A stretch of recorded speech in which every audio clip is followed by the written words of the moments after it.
How are we doing, everybody? And today we are going to be talking about that impact position, getting loads of comments, questions coming in towards the channel, a lot about impact, a lot about things like hand position, what should happen here and there.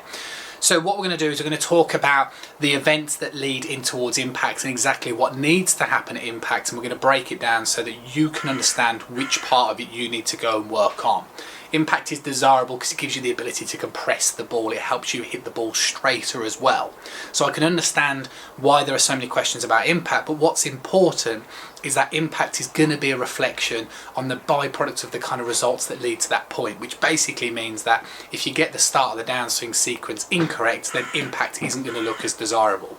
So it's important to understand this little sequence of events as well. Okay, so what's important then is to understand exactly what impact should look like. Well, it's what's known as controlling the low point, which basically means at the point of impact with the ball, that if you were to draw a line vertically through my left ankle, you would find my left hip, my left shoulder, and my hands all in location upon that line.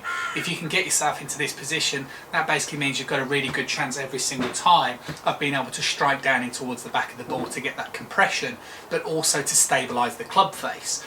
Let's break it down a little bit more. To understand is the importance of the shaft angle, right? Going into something which is known as face plane tilt, but also the importance of controlling the angle of approach.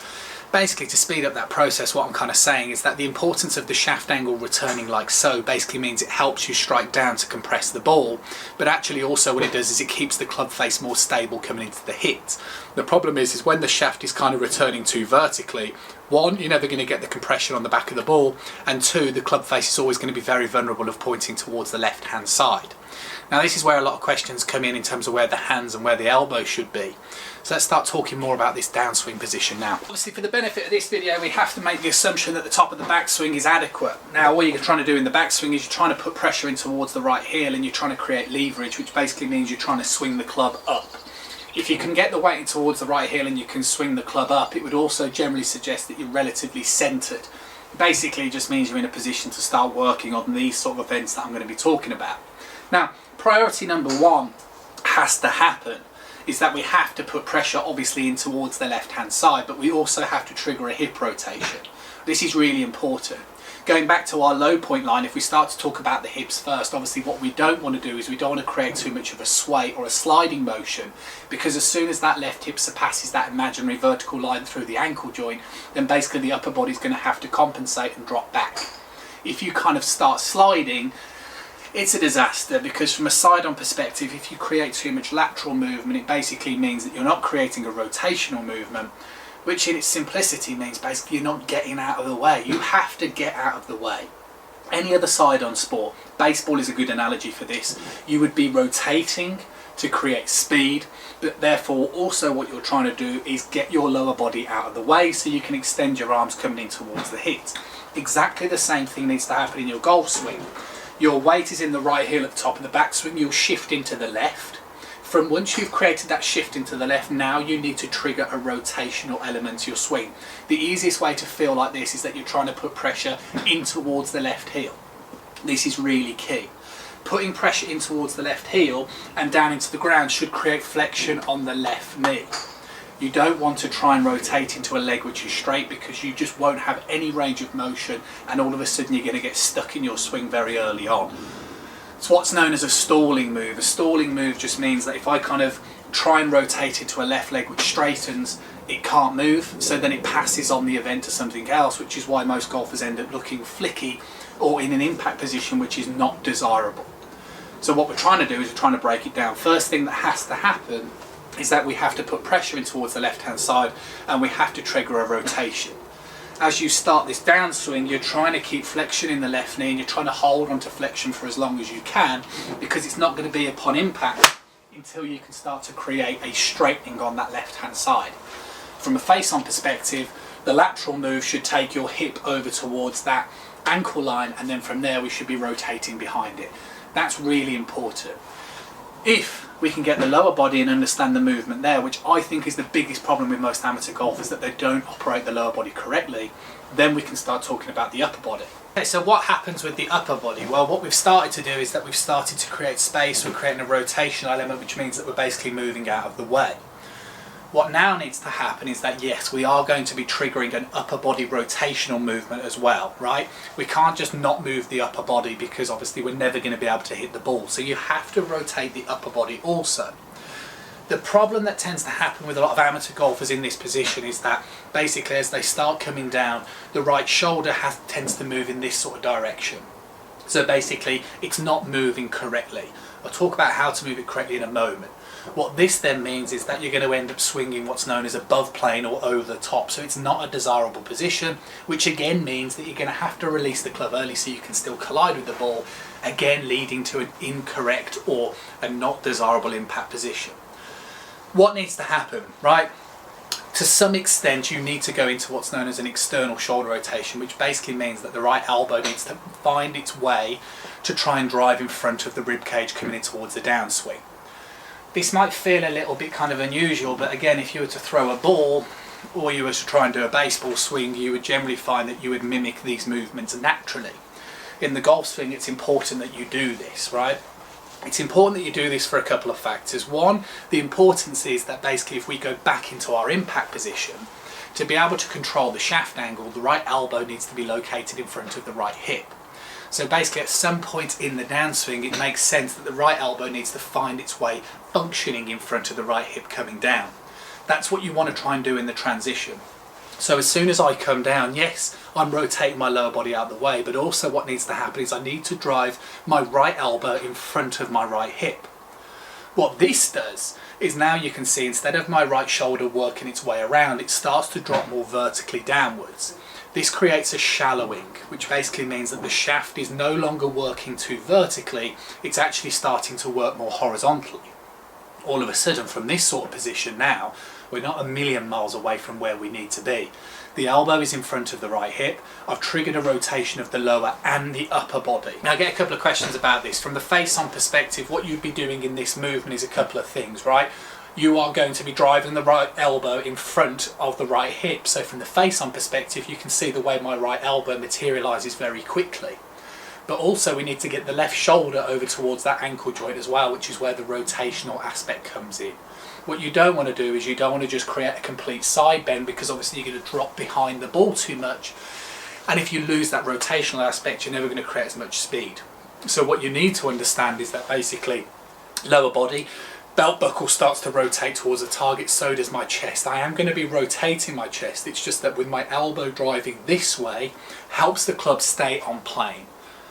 That's important to understand. If you're enjoying the video so far, just to quickly interrupt, right, what you can do to make sure that you see more of the content that I put onto the channel is you press the subscribe button. Press the little bell icon. It means that you'll receive notifications every time a new video comes out, and videos are coming out pretty much on a sort of daily basis, and you don't want to miss out because it's definitely going to help you improve your golf. That is absolutely free. What is also absolutely free is there's an opportunity to send your swings into the social media platforms. The descriptions are in the link below. Loads of golfers are sending their swings in. I'm starting to look at them all. I'm creating content that I'm going to use them on the channel, right, so that we can all learn together exactly what needs to happen. You can join the party as well. Send the swings in. I'm happy to just offer you some advice if you don't feel comfortable about your swing being on the channel, but it's a great opportunity nonetheless, and it's absolutely free. See, all of a sudden now I have a kind of golf swing where as I'm starting to come down, I'm putting pressure in towards that left heel. That means I'm triggering rotation. What's also starting to happen is that I'm driving the right elbow in front of the right hip, which means the shaft is still on plane. This basically means now that the choice is yours, right? You could just hit it, right? So from here, you can then just choose to kind of stand up, release the arms and hit the ball. That's absolutely fine. What you could also argue is the longer I can hold the release, the more powerful I'm going to become. Now what we mean by the release is just the point of the hit. Now this point, it doesn't matter. Like I say, I teach golfers that release the club slightly earlier, meaning that they would get to this sort of position, then hit it. That's absolutely fine, because you're still going to become a very good and competent golfer from that position. The question would be, how do you do things like hit the ball further, and how would you get to impact with even more shaft lean? Well, to do that you have to hold on to the angles for longer. Which basically means now I've swung up to the top, left hip starts to work back, right elbow starts to work forward. The more I increase this range of motion, meaning the more I drive the elbow forward and the longer I hold on to the relationship between my left arm and the shaft, and the more I pull my left hip back, starts to introduce more side bend qualities. What this means is, from a side-on perspective, you'll see the way my left rib cage really starts to rise up. So as opposed to just getting here and then hitting, it's kind of getting here, holding, and trying to hold onto those angles for longer. The longer you can hold onto the angles, the later you can release the club, and arguably the more powerful you can become in the hit, because you're storing the energy for longer. Sometimes easier again to picture the baseball player. I'm kind of saying that at the moment, if you do the things I've suggested, you'll get to here and then hit it with your hands and arms.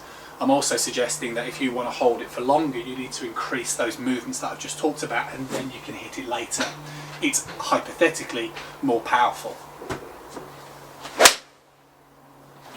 To get towards this impact position, we're not a million miles away. Again, you know, if you can do the rotation, you can do the drive of the elbow, you've got a good chance of getting yourself into transition looking this way, which means that, to be honest, it's unlikely now that you're going to really mess this up. Most common, more amateur golfers are in these sort of positions, which is why impact doesn't look great, right? The last little piece of the puzzle is that if you want to hit the ball this way and you really want to get like a sense of drive holding the club, which means that the shaft angle stays stable for longer, then what we have to do is we have to try and get away of the club face coming down squarer earlier in the golf swing.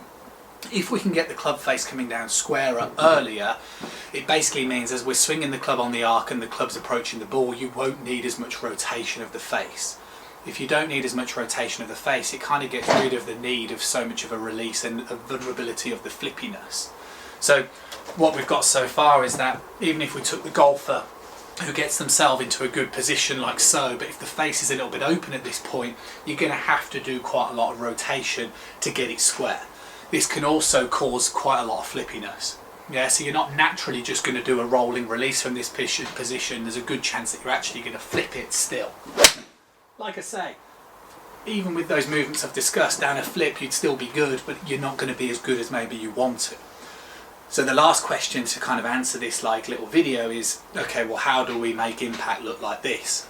Well, you have to introduce a rotation around the club face as soon as you possibly can, which means as soon as you start the downswing, what needs to happen is that basically left forearm rotates down, right forearm rotates down, whilst holding on to flexion and extension of the right wrist, and as you drive the elbow forward, basically means the club face won't look this way, it will start to look more this way. When the club face looks more that way, like I say, you're not going to need such a high rate of closure coming into the hit, which means the club face can stay more stable coming into that through swing, which means impact would look more this way. To be honest with you, that's more like your choice, you know. Some people quite like the idea of using the hands and arms, some people want to eliminate it. I'm just telling you that's what you need to do if you want to do one route or the other. The thing is that whichever way you want to do it, if you're trying to improve your golf, these are things that have to happen, right? So, you know, as to how much they happen could be arguably then going into the methodology as to what you prefer. And the argument would be, even if that is that actually a methodology, or is it just you kind of answering your own question? So for example, if somebody just wants to improve their golf and they're hitting a fade, you know, that would generally suggest that they're kind of operating this way at the start of the downswing, so the shaft angle gets too vertical and you swing across and out to in. Therefore you would just try and work on the idea of driving the right elbow forward, so it would help you get the club more on plane. As long as you're doing the lower body rotation, then all of a sudden you're going to be able to get the club coming more on an inside path and striking on the back of the ball. That's like it has to happen that way. You know, you can try and create as much of a shallowing this way, but if your shoulder's always working that way, you're always going to swing out to win. So that needs to exist. The hip rotation thing. You know, yes, some pros are more on their toes at impact, but at the end of the day, they are all going this way in the start of the downswing, so that has to exist as well.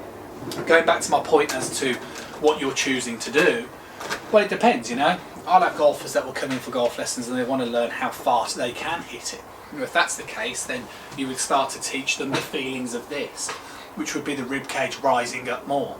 Getting the feeling of the left rib cage rising up, coming in towards this downswing, which would mean more this way. This is going to give you a greater range of motion, which means again you can hold onto the club for longer.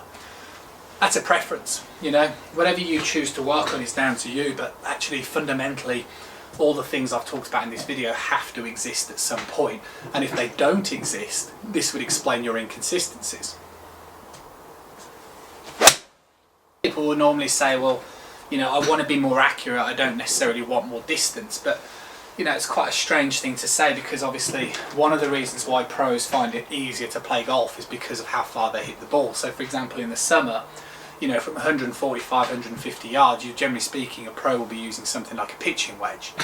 Well, if I was going to hit a pitching wedge, you know, any amateur would expect a greater consistency just using a wedge. The fact that I'm hitting it from 150 yards as an amateur might be hitting it from 100 yards is just, you know, ratio to the point. So what I mean is, 7-iron I might be hitting 180, 190 yards. Well, again, an amateur golfer might be hitting a 3-wood. You know, if I was to hit a pitching wedge, I'd hope to hit the green 80% of the time. If I was going to hit a 7-iron, I'd probably hit it 50% of the time, and a 5-iron, I'd probably hit 10, 20% of the time. But the difference is that I'd be hitting a 5-iron from 200 yards, and that's what makes the game a lot easier. So my point is, if you want to be more accurate, you could argue that distance is actually going to help you become more accurate, because you're going to be hitting less clubs into greens, and there all of a sudden lends the idea to try and work on these sort of moves, because it's going to help. Anyway, the point of the video really was impact again, right? These are things that I've talked about on the channel, but I just kind of keep ingraining them into you, because there are kind of 5 or 6 things that every golfer has to do in their golf swing to have a repeatable golf swing, and that's why I kind of keep reiterating very much the same sort of points, but around a new topic. What we're doing is talking about an awesome impact position. To get an awesome impact position, you have to do the things that I've discussed in the channel. They just have to happen. There's no doubt about that. If you can do those things, you'll get an awesome impact position. Doing impact drills and all the rest of it, if there's a problem in the transition leading into the downswing, that will never ever materialise. Never, I promise you that. Hopefully you enjoyed the video. Always appreciate one of those. I've already mentioned about the subscribe button. I've mentioned about the opportunity to send the swings in. These are things that you have to do in your golf swing if you want an awesome impact position. I see this day in, day out. It doesn't matter on the level of golfer that you are, right? Whether you're a high 20 handicapper or like an aspiring pro, you all need to do roughly the same sort of thing. It's just you would all do it to different levels based on your mobility. It's these things have to exist. You guys know what to do. Press that subscribe button. I'll catch up with you again tomorrow.